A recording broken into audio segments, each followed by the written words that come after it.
একাধিক phone call থেকে এটা স্পষ্ট, ঘটনা ধামাচাপা দিতে চেয়েছিলেন সন্দীপ ঘোষ ও অভিজিৎ মণ্ডল। ধর্ষণ ও খুনকে আত্মহত্যার তত্ত্ব হিসেবে দেখানোর চেষ্টা হয়েছিল কিনা তার তদন্ত চলছে। দিনে দুবার ব্যবহার করো স্টপেজ ক্রিম আর নিজেকে রাখো evergreen Keya Seth aroma therapy stop age cream আর খুঁজে পাও নতুন আমিকে। শুক্রবার আরজিকর কাণ্ডে আদালতে পেশ রিমান্ড লেটারে এমনই দাবি করল সিবিআই। একই সঙ্গে সন্দীপ ঘোষ ও অভিজিৎ মণ্ডল দুজনকেই প্রভাবশালী বলেও দাবি করল কেন্দ্রীয় এজেন্সি। এদিন সন্দীপ ঘোষ, অভিজিৎ মণ্ডল ও সিভিক ভলান্টিয়ার সঞ্জয় রায়কে ভার্চুয়ালি শিয়ালদা আদালতে পেশ করা হয়।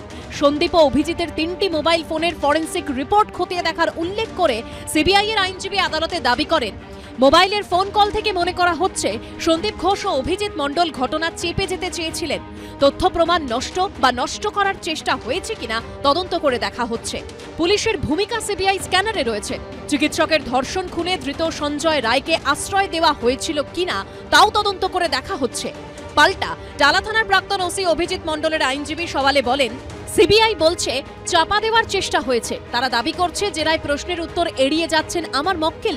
সিবিআই এই দাবিও করছে সঞ্জয়কে আশ্রয় দেওয়ার সম্ভাবনা খতিয়ে দেখা হচ্ছে, কিন্তু এগুলো তো জামিনযোগ্য ধারা এবং প্রমাণ সাপেক্ষ।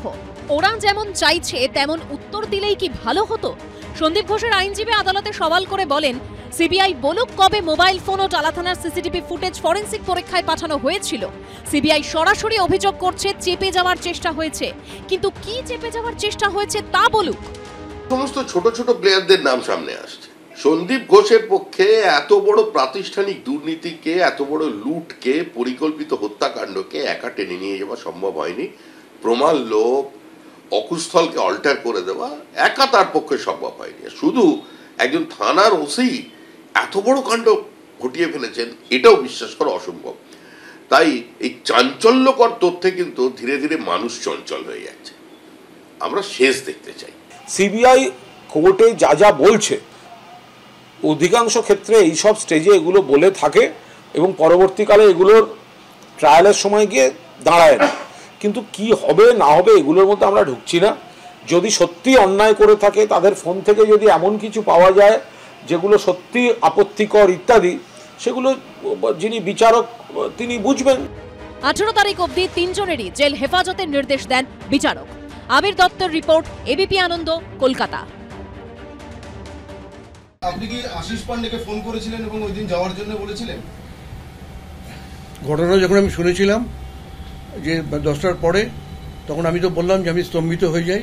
এবং আশিস পান্ডে আমাদের ইউনিটের সভাপতি, ছাত্র পরিষদ ইউনিট, আমি ওকে জানতে চাইলাম যে তুই কোথায়। তখন আশিস পান্ডে বললো যে আমি শিয়ালদা স্টেশনে। তখন আমি ওকে বলি যে এটা শুনেছিস? বললো না, শুনিনি।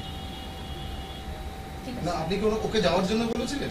তো যাবেই, তো সভাপতি যাবে, যে নিজের কলেজে যখন একটা ঘটনা ঘটেছে নিশ্চয়ই যাবে। আমি, আমার সঙ্গে কথা হয়নি। আশিসকে কি যাওয়ার জন্য ফোনে কথা বলার পর আপনি বলেছিলেন যেতে? সে তো স্বাভাবিক সেটা।